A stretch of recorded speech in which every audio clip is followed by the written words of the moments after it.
하나님의 말씀 보시겠습니다. 오늘 우리에게 주신 하나님의 말씀은 누가복음 18장 1절부터 8절의 말씀입니다. 누가복음 18장 1절에서 8절의 말씀입니다. 다 찾으신 줄 알고 제가 하나님의 말씀을 봉독합니다.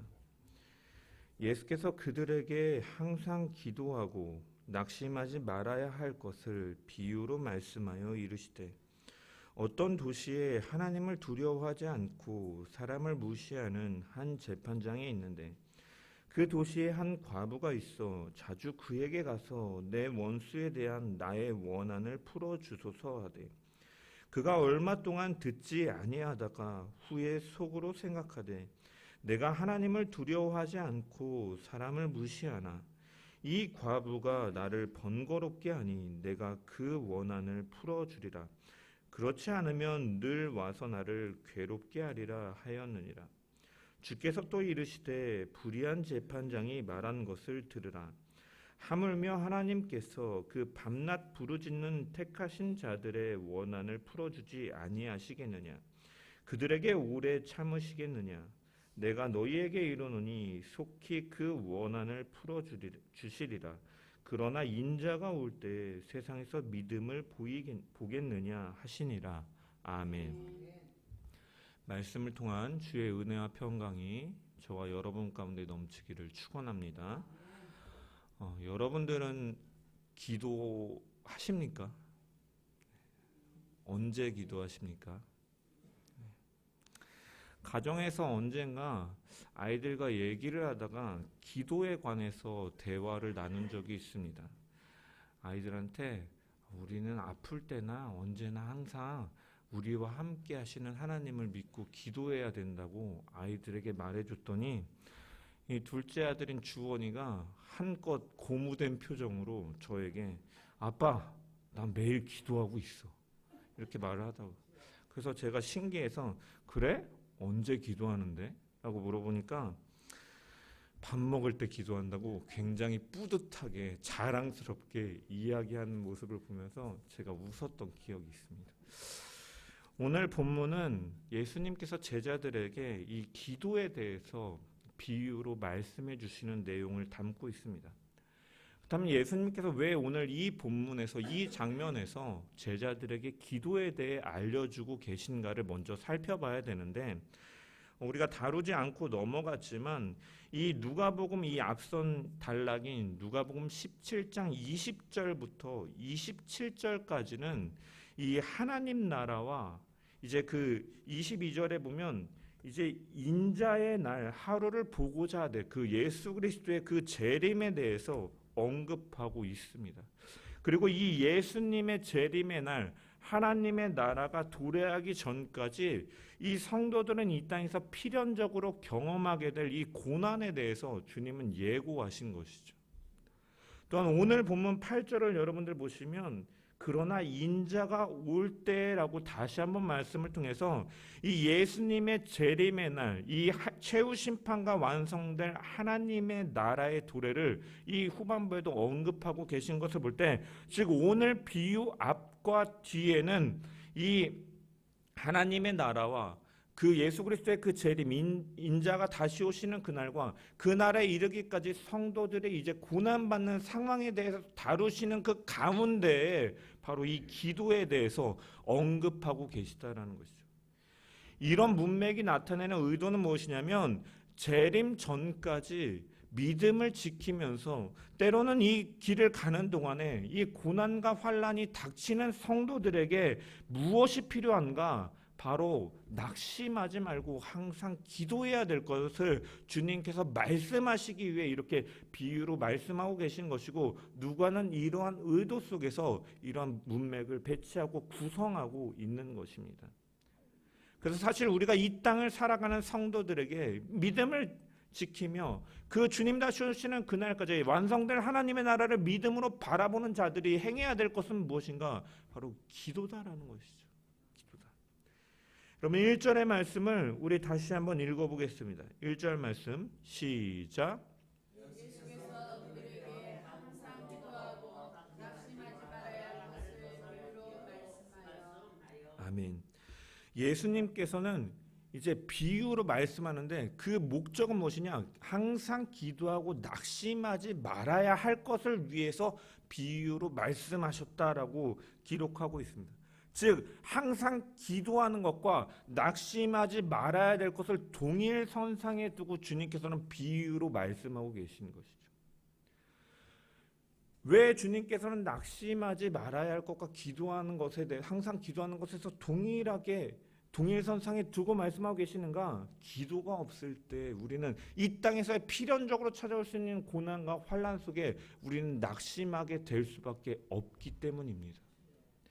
여러분, 우리는 언제 인생에서 이 낙심이 되고 자존감이 낮아지고 사람이 작아지게 될 때가 언제입니까?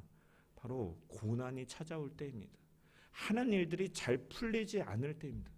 여러분, 내가 하는 사업이나 일들이 잘 풀리고 가정이 하는 일마다 막 이렇게 좋은 일만 있고 그러면 사람들은요 자신감이 생겨요. 그런데 여러분 가난하면요, 여러분 가난하다는 것은 단순히 돈이 없는 게 아니라 기회가 없는 것이며 또한 그 사람이 자신감이 사라지는 것이 가난이잖아요. 그런 사람들은 이렇게 점점 낙심하게 될 수밖에 없습니다. 왜 열심히 일해도 내가 이 상황을 타개해 보려고 아무리 발버둥 치고 노력해봐도 왜 내 인생은 이럴까? 왜 현실은 내 마음대로 되지 않고 이 변하지 않음 속에서 스스로 이 무기력함과 절망과 낙심에 빠져들게 된다라는 것입니다. 여기서 낙심하지 말아야 할 것에서 이 낙심하다라는 단어는요, 원래 이 단어는 어떠한 의미를 가지고 있냐면 완전히 정신을 잃다, 녹초가 되다라는 이런 문자적인 의미를 담고 있습니다. 즉 이런 의미를 담아서 본문의 의미를 파악해 보면 이 어려움으로 인하여서 신앙적인 것이든 현실적인 것이든 이 어려움으로 인하여서 정신을 잃을 정도로 완전하게 지쳐버리는 상황을 말한다라는 것이죠. 여러분, 신앙생활에서도 이럴 때가 있습니다. 사실은 주를 믿는 믿음으로 우리가 열심히 신앙생활을 하는 것 같고 말씀도 늘 가까이 하려고 하고 기도도 열심히 새벽부터 아니면 밤에 시간을 정해서 기도한다고 하는데도 불구하고 변하지 않는 현실 속에서 때로는 믿음으로 인해 오는 손해나 불이익, 환난과 핍박 같은 것들로 인해서 성도는 기력이 소진하여 지친 상태가 되기도 하는 것이죠. 그런 고난과 환난의 시간 속에서 하나님께서는 모든 것을 주관하시고 가장 선한 길로 우리를 인도하신다라고 말씀하시는데, 섭리로 우리를 이끄신다고 말하는데 왜 내게 이런 고난이 찾아오고 왜 나의 환경은 바뀌지 않는가 하면서 이 하나님의 섭리에 대한 회의감도 신앙생활을 하다 보면 들 때가 있는 것이 사실이다라는 것이에요. 또한 신앙이 없었으면 사실 고민하고 갈등하지 않아도 될 문제들로 인하여서 신앙으로 인하여서 오히려 마음이 어려워지기도 하는 것도 있습니다. 예수를 믿기 전에는 별 문제가 없었고 문제의식이 없었던 것들이 신앙 이후에는 이제 이것이 하나님이 기뻐하시지 않는 것을 알기 때문에 자신의 그런 이 연약함 속에서 실족하고 저지르는 죄로 인하여서 변하지 않는 자신의 모습을 보면서 낙심하고 절망하기도 하는 것이죠. 제가 교제하는 이 목사님들 중에 한 분이 이 설교 묵상 본문을 나누면서 전해 들은 이야기인데, 사업을 하는 젊은 부부가 이 교회 내에 있는데 남편은 절세를 하기 위해서 이제 좀 법을 이제 우회해서 편법적으로 장부를 따로 두고 이제 좀 수익을 더 챙겨야지 사업을 더 잘 운영할 수가 있으니까 그렇게 하려고 하는데, 아내는 신앙 양심상 그것을 할 수가 없어서 이것을 반대하니까 이 남편이 아내에게 이 세상 물정도 모르는 여자야, 그렇게 하면 사업 다 말아먹어 하면서 이런 남편과의 관계가 불편해지고 있다라는 것을 제가 이야기를 들었어요. 신앙을 가지지 않은 시각에서는 불법이 아닌 편법은요 지혜로운 것으로 여기고 그것을 통해 절세하는 것은요 지혜로운 방법이라고 여기지만, 신앙을 가진 사람은 이것이 양심에 있어서 정당하지 않다라는 것을 알기 때문에 이것에 대해서 거부하는 것이거든요. 이런 일로 인해서 고난이 찾아올 수 있다라는 것입니다. 또한 하나님이 기뻐하시지 않는 행동임을 알면서도 습관과 같이 반복되어지는 연약함과 그 넘어지는 자기의 자신의 모습을 볼 때 과연 나 같은 자가 과연 구원받은 자인가 하는 의심 속에서 자괴감이 빠지기도 하는 것, 낙심되기도 하는 것이죠. 사단은 이러한 점을 가지고 정죄하고 죄책감을 더욱더 가지게 하고 하나님 안에서 자유함과 기쁨을 누리지 못하게 함을 통해서 성도는 신앙적으로 기력이 소진하기도 한다는 것입니다. 여러분, 우리가 그럼에도 불구하고 하지만 기억해야 될 것은 죄를 범할지라도 낙심치 말고 하나님께 나아가는 자에게는 하나님의 위로하심과 하나님의 용서하심이 있다는 것이죠. 하나님께 통회하고 진정으로 회개하고 나아가면 하나님께서는 그리스도의 피로 우리를 용서하지 못할 죄가 없으신 분이다라는 거예요. 우리가 불신앙으로 인해 하나님과 원수된 자리에 있었을 때 하나님께서는 독생자 예수 그리스도를 우리 가운데 내어주심으로 우리의 모든 죄를 영원히 사해 주시고 도말시켜 주시고 다시는 기억하지 않으시겠다라고 말씀하셨는데, 자녀된 우리가 회개하며 나아갈 때 하나님께서 용서하지 않으시겠냐라는 것입니다. 이 하나님의 마음을 어떻게 알 수가 있습니까? 말씀을 통하여, 기도함을 통하여, 하나님과 교제함을 통하여 알 수 있기 때문에 항상 기도함을 통하여 낙심하지 않을 수가 있다라는 것이에요. 환경 속에서도 때로는 우리가 환경을 볼 때 절망하고 좌절하거나 낙심할 수 있지만 그럼에도 불구하고 기도함을 통하여 하나님의 일하심을 다시금 믿는 그 자리 가운데로 나아감을 통하여 낙심하지 않을 수 있기 때문에 주님은 기도하라, 항상 기도하고 낙심하지 말라라고 말씀하고 계시는 것입니다. 고난은 우리를 낙심하게 합니다. 하지만 기억해야 될 것은 하나님께서 성도에게 고난과 환난을 허용하시는 목적은 성도의 신앙을 더욱 연단시키기 위함인 것이고, 나의 죄와 연약함으로 인하여서 오는 고난은 하나님께서 나를 구별하고 더욱더 거룩하게 만드시기 위해서 허락되신 것임을 기억하면서 감사의 자리로 나아가게 되는 것이고, 또한 하나님의 의를 행하다 고난을 받는 성도는 기도함을 통하여 주님, 내가 이 땅에서 억울하고 분하고 하나님 이 길이 너무 힘들지만 기도함을 통하여 하나님의 그 약속된 유업을 바라보면서 그것을 인내하며 극복해 나갈 힘을 주시기 때문에 우리는 기도의 자리로 나아가야 된다는 것입니다. 그렇기 때문에 우리는 항상 이 낙심하지 말고 기도해야 될 줄 믿습니다. 그래서 주님께서도 낙심하지 말라라고 말씀하시면서 항상 기도하라라고 말씀하시는 것입니다. 여기서 항상 기도하라라는 것은 시간적으로 쉬지 말고 장시간 동안 기도하는 것을 의미하는 것은 아니죠. 여러분, 우리가 우리가 육신적인 한계를 가지고 있는 자가 어떻게 24시간 주님만을 생각하고 주님만을 바라볼 수가 있겠습니까? 물론 우리가 그러한 자세로, 신앙의 자세로 살아가야 되지만 이 물리적인 시간적인 한계 속에서는 그것은 사실은 불가능하죠.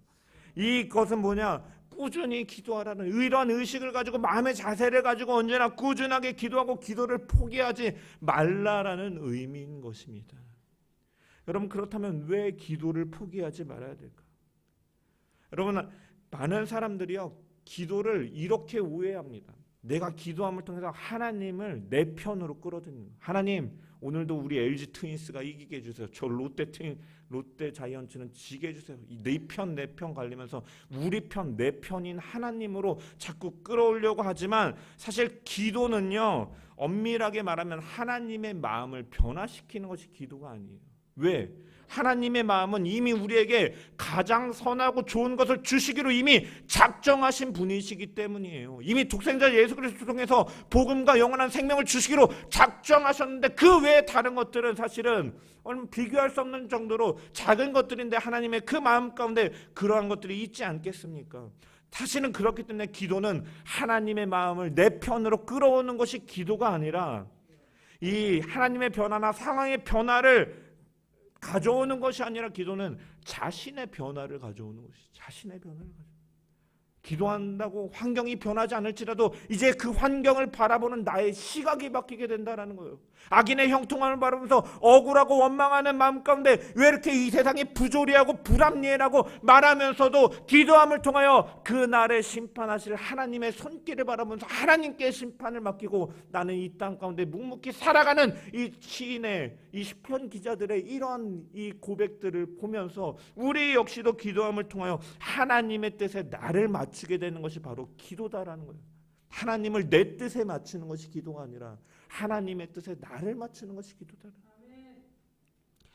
본문 1절에서 항상 기도하고 낙심하지 말라라는 것은 이 기도하는 것과 낙심하지 않는 것은 한 개념이라는 것이고 기도하면 낙심하지 않는다라는 의미입니다. 여러분, 기도한다고 순식간에 하나님께서 환경을 바꿔주실 수도 있지만 대부분의 경우에는 하나님의 질서와 이 조화와 이러한 일반적인 은총 속에서 일하시는 하나님께서는 이러한 환경적으로 항상 이런 초자연적인 변화와 기적이 따르지는 않지만 환경은 변하지 않지만 받아들인 자세가 변하게 되어 낙심하지 않게 된다라는 것이에요. 이 일에는 분명히 하나님의 선하신 계획이 있음을 다시 한번 믿게 되고 이 믿음을 통하여서 절망에 휩쓸리지 않고 나아갈 수 있는 힘을 바로 하나님께서는 기도를 통해 주시는 것이죠. 예수님께서는 그런 자세를 가진 자의 비유로서 한 여인을 등장시키고 있습니다. 18장 3절의 말씀을 우리 다시 한번 읽어보겠습니다. 시작.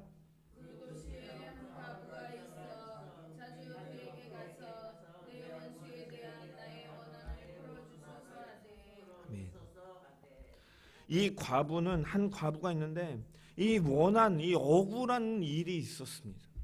그래서 자주 그에게 가서 한 사람을 계속해서 찾아갑니다. 그는 누구이냐? 2절에 보면 이르시되 어떤 도시에 하나님을 두려워하지 않고 사람을 무시하는 한 재판장이 있는데 하나님을 두려워하지 않고 사람을 무시하는 재판장을 찾아갔다라는 거예요.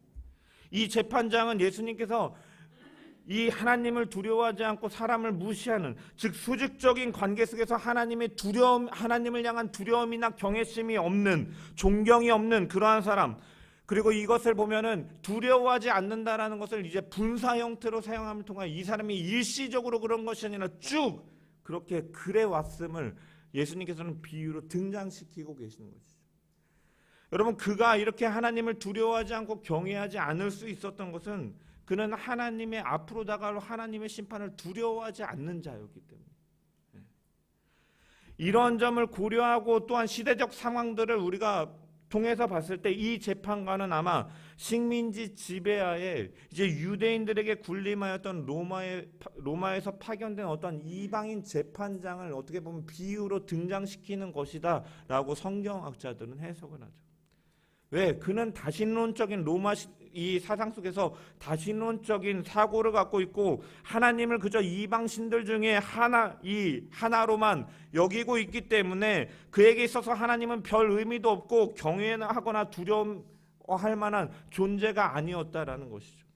더불어 그는 사람을 무시하는 자였다. 식민지 지배하에서 자신의 아래에 있는 이 식민지 지배를 받고 있는 이 유대인들은요. 거기다가 이 유대인 중에서도 어떻게 보면 그 유대인 사회 속에서도 가장 비천한 존재라고 할 수 있는 이 과부는 그에게 있어서 중요한 존재가 아니거든요. 자신의 출세를 위해서 자신의 유익을 위해서 도움이 되는 어떠한 존재가 아니다라는 거죠. 그렇기 때문에 무시하는 것이죠. 그런 그에게 한 과부는 끊임없이 찾아갔다라는 거예요. 이 비유에 등장하는 과부는 이 불의한 재판장의 이 관할 지역에 살고 있는 힘없고 무력한 인물이에요. 보잘것없는 존재다라는 거예요.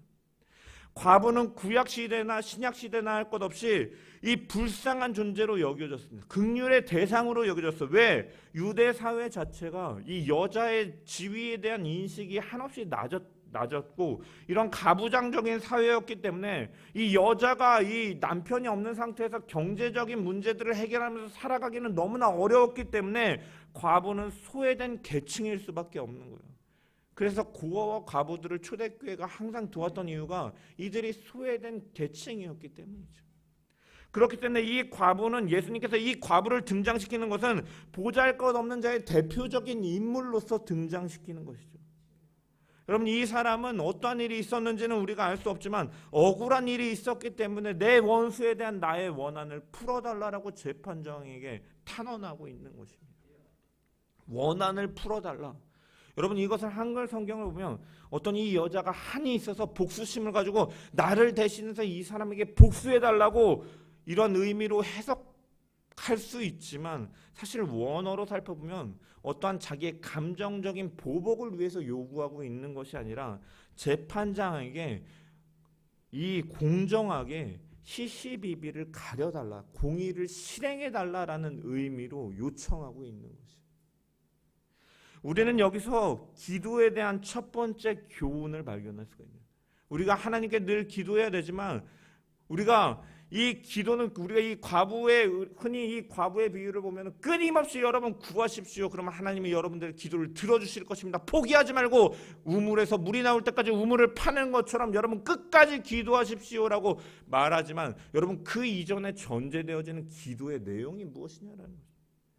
기도는 우리의 이기심 속에 사사로운 욕심을 충족하기 위해서 하는 것이 아니다라는 것이죠. 무조건 자신의 편을 들어달라고 하는 것이 주님이 말씀하시는 기도가 아니다라는, 끊임없이 기도해야 되지만 그 기도는 나의 욕심을 채우기 위해서 끝없이 기도하는 것이 아니라, 마음을 토로하지만 단순한 한풀이가 아니라 하나님의 말씀을 쫓고 그 가운데서 일어나는 고통과 어려움이 닥칠지라도 그 심판을 하나님께 맡기면서 이 공의의 실현을 위해서 기도는, 먼저 그 나라와 그 의를 위하여 기도하는 그 자세를 바로 주님께서는 말씀하고 계신 것입니다. 하나님 로또 당첨되게 해주세요, 이걸 끝까지 기도하라라는 의미가 아니라 하나님의 공의의 실현을 위해서 기도하는, 자신의 정당함, 하나님 말씀 주면서 이 정직함, 이러한 것들이 때로 이러한 환난과 핍박 속에서 어려움을 겪지만 그날의 심판하신 하나님을 기대하면서 늘 기도함으로 하나님께 나아가야 된다라고 주님께서는 말씀하시는 것이지, 우리의 개인적인 욕심을 채우기 위해 늘 끝까지 기도하라라는 의미로 말씀하시는 것이 아니다라는 것입니다. 여러분, 이 과부에게는 어떠한 원한이 있었기 때문에 재판장을 찾아갔을까? 그 이유에 대해서는 주님께서 말씀하고 계시지 않기 때문에 우리는 알 수가 없죠. 다만 과부의 원한과 이 탄원은, 여러분 사실은 그가 힘이 없는 데서 시작하는 거예요. 여러분, 원한은 어떠한 관계 속에 생깁니까? 이 갑과 을이 있을 때 갑이 원한이 생깁니까? 을이 보통 원한이 생깁니까? 약자 낮은 쪽이 원한이 생기는, 이 부조리와 불합리에 대해서 정당하게 이것을 해결할, 나의 힘으로는 해결할 수 없기 때문에 원한이 생기는 것이에요. 실제로 본인에게 힘이 있다면 그는 자신의 힘으로 부당함을 해결할 수 있기 때문에 원한을 품고 누군가에게 계속 요청할 필요조차 없는 것이죠. 하지만 억울함을 재판장에게 토로할 수밖에 없다라는 것은 그가 스스로 억울한 상황을 해결할 능력이나 명예가 없기 때문입니다. 사실 성도들도 이 땅에서의 삶도 마찬가지다라는 거예요. 여러분, 기독교 복음이 하나님의 나라를 증거하는 것은요, 어떠한 세상적인 권력이나 명예를 가지고 그런 힘을 가지고 기독교라는 종교로 굴복시키는 것은 결국은 끝이 좋지 않았습니다. 로마도 보면 로마를 통해서 기독교가 전파되는, 이러한 하나님께서는 그 일을 통해서 기독교가 전파되는 일에 사용하긴 하셨지만, 그러한 가운데 여러 이방 이 신들과 종교들의 문화가 혼합됨을 통해서 많이 이러한 것들이, 기독교의 정신들이 무너지고 진리들이 훼손되는 것을 볼 수가 있습니다.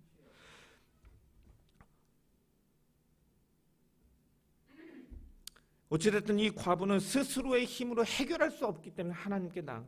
마찬가지입니다. 우리가 이 땅에서 사는 동안 우리는요, 사실 내 힘으로 이 해결할 수 없는 답답함과 이러한 고난의 시간들이, 또한 신앙을 지키며 살아가는 동안에 이러한 것들이 우리 가운데 너무나 많이 찾아온다라는 것이죠. 그렇지만 우리는 그것을 우리 스스로는 해결할 수 있는 힘이 없다라는 것이죠. 그렇기 때문에 우리는 이러한 고통의 시간들 가운데 우리는 하나님께 나아가야 되는 것이죠. 나아가야 되는 거예요. 고통은 우리를 내몰고 기도는 우리에게서 고통을 내몬다. 멋있지 않습니까? 설교하면서 이 한 문장이 사실은 핵심 포인트인데, 기도는 우리를 고통으로 내몰고 기도는 우리에게서 고통을 내몬다. 여러분 시편 23편의 다윗은요, 내가 사망의 음침한 골짜기로 다닐지라도 해를 두려워하지 않는 것은 주께서 나와 함께 하심이라. 죄 지팡이와 막대기가 나를 안위하시나이다라고 고백했습니다. 그러한 이 인생의 깊은 골짜기에서 주님은 언제나 우리를 지키시고 위로하시고 보호하시는 분이시다라는 거예요. 고난의 시간 속에서 우리는 우리의 힘으로는 변하지 않는 것 같고 정말로 억울하고 이러한 약자와 같은 인생을 살아간다 할지라도 우리가 그럼에도 불구하고 힘이 있고 소망이 있는 것은 무엇이냐, 바로 그 주님이 바로 그 순간 가운데 함께 하시고 우리를 지키시기 때문인 줄 믿습니다. 우리는 늘 이 주님께 무릎으로 나아가야 될 줄 믿습니다. 이 불의한 재판장은 과부의 요청 속에도 처음에는 어떻게 대처합니까? 4절에 보면 그가 얼마 동안 듣지 아니하였다라고 기록되어 있습니다. 처음에는 무시했습니다. 그렇지만 그 이후에 보면 후에 속으로 생각하되 내가 하나님을 두려워하지 않고 사람을 무시하나 이 과부가 나를 번거롭게 하니 내가 그 원한을 풀어주리라. 그렇지 않으면 늘 와서 나를 괴롭게 하리라 하였느니라 라고 예수님께서 말씀하셨습니다. 여러분, 그가 듣지 아니하다가 라는 것을 이 헬라어 문장을 보면 시제가 미완료 시제예요. 그가 한 번 안 들었다는 것이 아니라 쭉 계속해서 그 듣기를 원하지 않았다라는 것이에요. 이 불의한 재판장은 이 가난한 과부를 위해, 즉 자신에게 아무런 이득이 돌아오지 않을 것 같은 재판을 진행하려고 하는 그러한 마음이 없었던 것입니다. 여러분, 당시에 로마나 그 로마의 통치 아래에 있던 나라들에는 이 실제로 이 비유에 등장하는 것처럼 뇌물을 받고 그릇된 재판을 하거나 약자를 보호하기 위한 재판에는 소홀히 하는 재판관들이 많이 있었다라 그래요. 그렇기 때문에 이 예수님의 비유를 듣는 유대인들은 많은 공감을 하였을 것입니다. 그런데 그런 그가 곧 행동을 바꾸게 되는데 그 이유가 무엇이냐? 그 과부가 자신을 번거롭게 할 것과 자신을 괴롭게 할 것이라는 생각이 들었기 때문이다라고 밝히고 있는 것이죠. 여러분, 괴롭게 하다, 번거롭게 하다라는 것은요, 우리 흔히 귀찮게 하다라고 정도로 해석할 수 있지만 사실은 이 원어를 보면요, 이 복싱 선수에 비유할 수 있어요. 이 눈밑을 때리다라는 의미예요. 눈밑을 때리다, 날카롭게 난폭하게 다루다, 한 방 먹이다. 오늘 우리말로 치자면 한 방 먹이다라는 의미예요. 직역해 보면 그녀가 나를 때려 멍들지 않도록 내가 그 원한을 풀어주리라라고 말하고 있는 것입니다. 여러분, 실제로 힘없는 과부가 권력 있는 재판장을 두들겨 팰 수 있겠습니까? 내 재판 안 해준다고? 여러분, 그렇게 폭력을 행사할 수가 없습니다. 그렇다면 이 말은 무슨 말이겠습니까? 의역해 보자면 우리말로 한 방 먹었다라는 거, 주먹으로 한 방 먹었다라는, 대비 안 하고 있을 때 갑자기 강펀치가 날아와서 이 눈밑을 때리고 눈이 멍드는 것처럼 이러한 일이 경험되지 않도록 자기가 이 원한을 풀어주겠다라는 것이에요. 여러분, 재판장은 어떠한 사람이에요? 법에 대해 빠삭한 사람이에요. 그리고 사람들의 말을 듣고 분별하고 자신의 논리로 그들을 무력화시키면서 판결하는 사람입니다. 법에 대한 이해가 깊고 누가 옳고 그른지에 대해서 강점이 있고 이 자신이 있는 사람이다라는 거예요. 따라서 이 말에 이 과부가 아무리 논리적인 말을 가지고 온다 할지라도 사실은 이 사람에게 한 방 먹일 수는 없습니다. 한 방 타격을 받을 수는 없다라는 거예요. 그렇다면 그녀가 이 재판장에게 한 방 먹일 수 있는 것은 무엇이냐? 논리적인 말이 아니라 끊임없는 간청과 진실함과 그 눈물 어린 호소가 있었기 때문에 그가 번거롭게 여겼다라는 것이죠.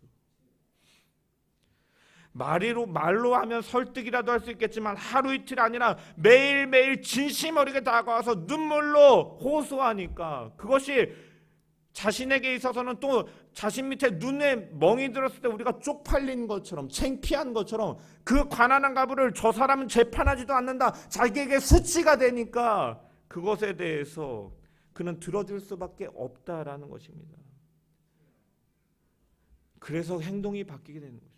여러분, 우리는 이 과거의 모습 속에서 어떤 기도가 좋은 기도인가, 가장 좋은 기도인가 우리 생각해 볼 수가 있죠.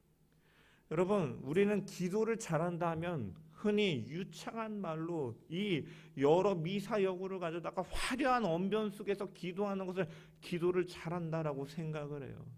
아유, 목사님, 저는 말 주변이 없어갖고요, 어휘 선택이 부족해서요. 어떤 사람들은 조목조목 논리적으로 하나님 이 성경에서 이렇게 약속해 주셨는데 왜 나에게 하지 않으십니까? 논리적으로 따지는 것을 여러분 기도를 잘한다고 생각하십니까? 아니에요. 여러분, 잘하는 기도는 무엇이냐? 그 하나님, 자신의 모든 것을 하나님 앞에 쏟아내면서 진심으로 나아가는 기도가 바로 하나님께서 이 좋게 여기시는 기도다라는 거예요. 이 재판장, 이 불의한 재판장마저 변화시키는 이 과부의 간구처럼 그러한 기도가 사실은 하나님께서 가장 좋아하시는 기도다. 성경에 나타난 하나님의 사람들은 사실 모두가 그렇게 기도했다는 거예요. 그들에게도 우리와 같은 상처와 아픔이 있었다는 거예요. 그렇지만 그 상처를 가지고 하나님께 나아가 오늘 과부처럼 하나님께 눈물로 쏟아내며 그들은 기도하였고 하나님은 들으셨다는 거예요. 대표적으로 어떠한 인물이 있습니까? 이따 찬양하겠지만 한나가 있어요. 한나. 여러분, 이 한나는요, 아이를 갖지 못해서 슬픔 가운데 있어요. 마음이 어려웠어요. 그래서 너무나 마음이 괴로워서 여호와께 기도하며 통곡하였다라고 기록하고 있어요. 그가 얼마나 울면서 기도했던지 나중에는 이제 기도하다 지치니까 이제 목소리조차 나오지 않아서 그저 울면서 입술만 하니까 이 엘리 선지자가 보고서 이 여자가 이 낮부터 술 취해가지고 여기 와가지고 뭐하는 짓인가 하고서 그를 타박하지만 그는 하나님 앞에 자신의 심정을 토로하였다라고 말하며 선지자에게 말했을 때 또한 하나님께서는 그의 기도를 들으셨으므로 아들을 주신 것이죠. 여러분, 사무엘이라는 이름은 무슨 의미를 담고 하나님께서 들으셨다라는 의미를 담고 있죠. 하나님의 그의 토로하며 울며 나중엔 기력이 없어서 목소리조차 나오지 않는 그러한 읊조리는 그러한 술 주정과 같은 그러한 기도를 하나님께서는 들으시고 응답하셨다라는 것이에요. 여러분, 시편 102편을 보면요, 그 제목이 달려 있는데 어떠한 제목이 달려 있냐면 고난당한 자가 마음이 상하여 그 근심을 하나님 앞에 토로하는 기도라고 이 제목이 달려 있어요. 기도의 본질이 사실 이거다라는 거예요. 어떠한 미사역으로 논리 정연하게 A부터 Z까지 기승전결 확실하게 기도하는 것이 하나님께서 귀히 여기시고 좋아하는 기도가 아니라 상한 마음과 근심과 때로는 고통 속에서 가지고 하나님 앞에 나와 토로하며 주 예수께 나와 은밀히 보시는 주님 앞에 내 마음을 쏟아놓고 기도할 때 하나님은 그 기도를 들으시고 응답하시는 분이시다는 거예요. 말씀을 쫓고 행하며 살다가 억울함과 고난과 환난이 다가온 성도가 하나님 앞에 나와 무릎을 꿇고 울며 애통하며 부르짖을 때 하나님은 그 부르짖음과 기도와 탄식 소리를 들으시는 분이다라는 거예요. 전심으로 하나님 앞에 나아갈 때 하나님은 우리의 기도를 들으시는 분이십니다. 오늘 말씀에서 과부는 결국 어떻게 되었습니까? 5절에 보면 이 과부가 나를 번거롭게 하니 내가 그 원한을 풀어주리라. 힘 있는 사람이 힘 없는 사람에게 치고 맙니다. 말 잘하는 사람이 말 한마디 제대로 못하고 우는 여인에게 져버리고 마는 것입니다. 여러분, 세상에서 우리가 어떻게 그리스도인들이 승리할 수가 있습니까? 우리의 힘으로는 할 수 없습니다. 그러나 우리가 기도할 때 우리가 겨자씨만한 믿음이라 할지라도 하나님께 기도하며 그 큰 일을 행하실 하나님을 믿음으로 기도하며 나아갈 때 하나님은 이처럼 역전시켜 주시는 하나님이신 줄 믿습니다. 그러면서 주님께서는 7절에 이렇게 말씀하십니다. 하물며 하나님께서 그 밤낮 부르짖는 택하신 자들의 원한을 풀어주지 아니하시겠느냐? 그들에게 오래 참으시겠느냐? 예수님께서는 불의한 재판장과 이 끈질긴 과부의 비유에 대해 결론을 내시면서 이 불의한 재판장과 의로우신 하나님 그리고 과부와 이 택하신 자들의 기도를 비교하고 계시는 것입니다.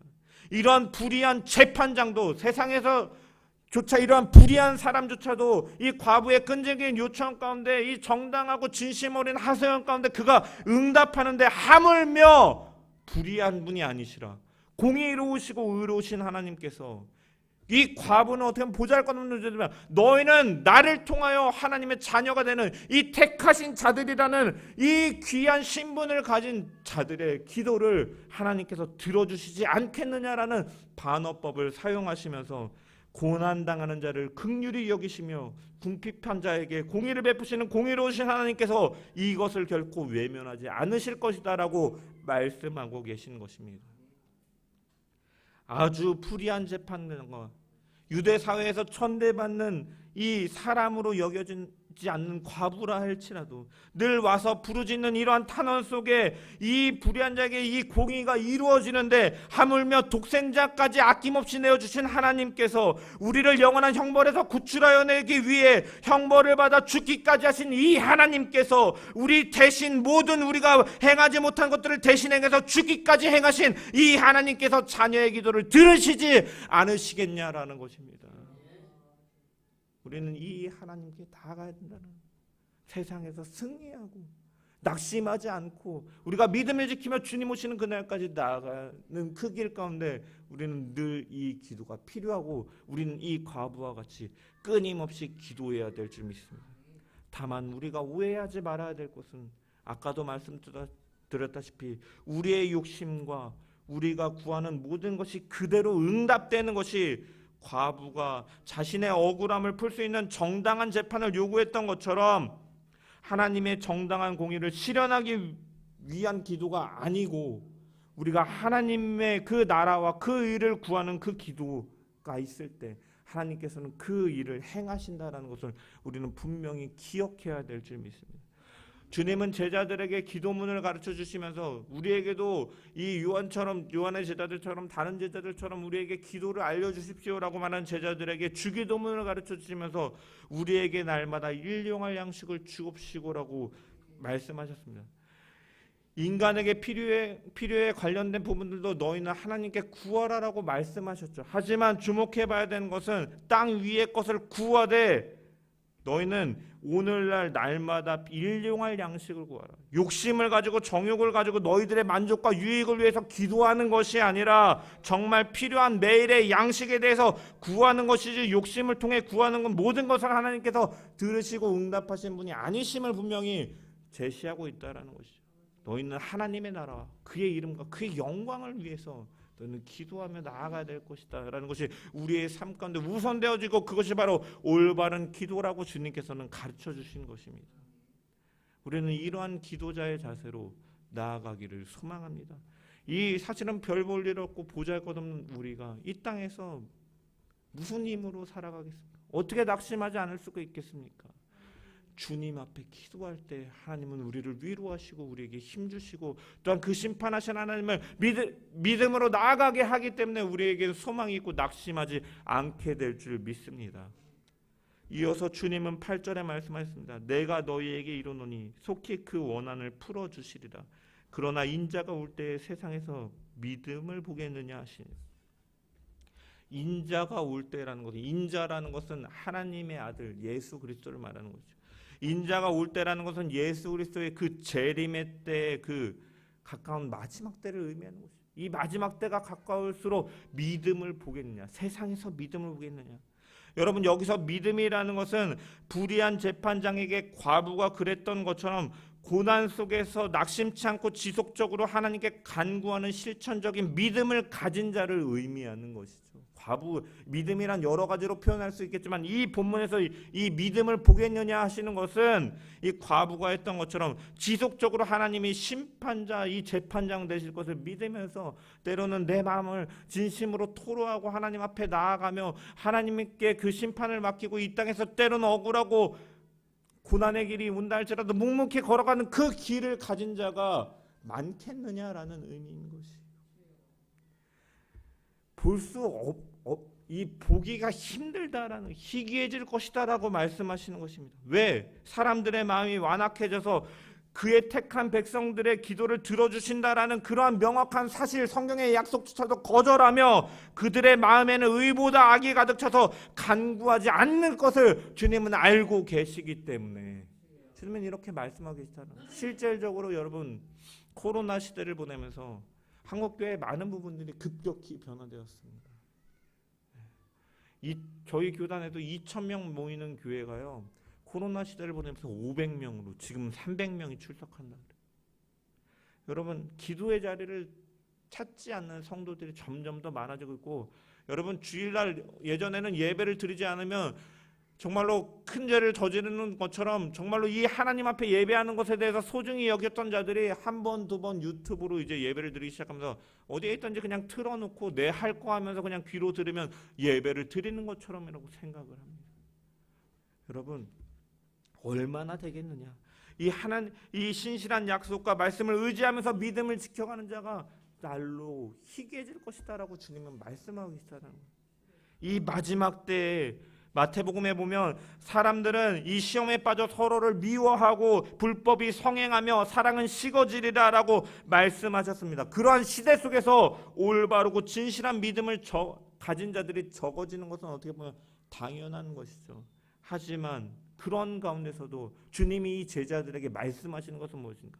그런 시대라 할지라도 너희 나를 따르는 자들이라면, 너희가 나를 믿는다면 주님을 만날 때까지 진실한 믿음을 유지하며 살아가야 된다는 것이에요. 어떠한 박해나 환난이나 유혹이 온다 할지라도 예수 그리스도만이 내 삶의 최고의 가치로 여기고 완성될 하나님의 나라에 들어가는 것을 우리의 궁극적인 삶의 목표로 정하고 이 땅에서 살아가는 동안 고난과 환난과 때로는 고통이 온다 할지라도 타협하지 아니하고 거룩함을 이루며 살아가며, 때로는 이 일로 인하여 억울하고 분함이 있을지라도 주님 앞에 내 마음을 토로하며 기도하며 하나님과 교제하며 나아가는 그러한 자들을 주님께서는 찾으시고 원하시고, 그것이 바로 제자의 길이다라고 주님은 오늘의 비유를 통해서도 말씀하고 계신 줄 믿습니다. 늘 항상 기도함을 통하여 하나님과 교제하고 세상을 사랑하는 것이 아니라 하나님의 뜻에 내 삶을 맞추고, 사랑이 식어져가고 불법이 성행하는 시대 속에서도 하나님의 공의와 인애를 드러냄을 통하여 하나님의 영광을 선포하고 하나님의 나라를 드러내며 살아가는 저와 여러분 되시기를 주님의 이름으로 간절히 축원합니다. 각자의 삶 속에서 늘 하나님과 이 끝없이 간절함으로 이 재판장을 찾았던 이 과부의 심정과 같이 늘 하나님을 찾으며 그 하나님의 손을 붙들고 늘 기도하면서 주와 동행하며 이 땅 가운데서 하나님의 나라와 공의와 인애를 선포해 나가는 주의 백성 되기를 주님의 이름으로 간절히 축원합니다.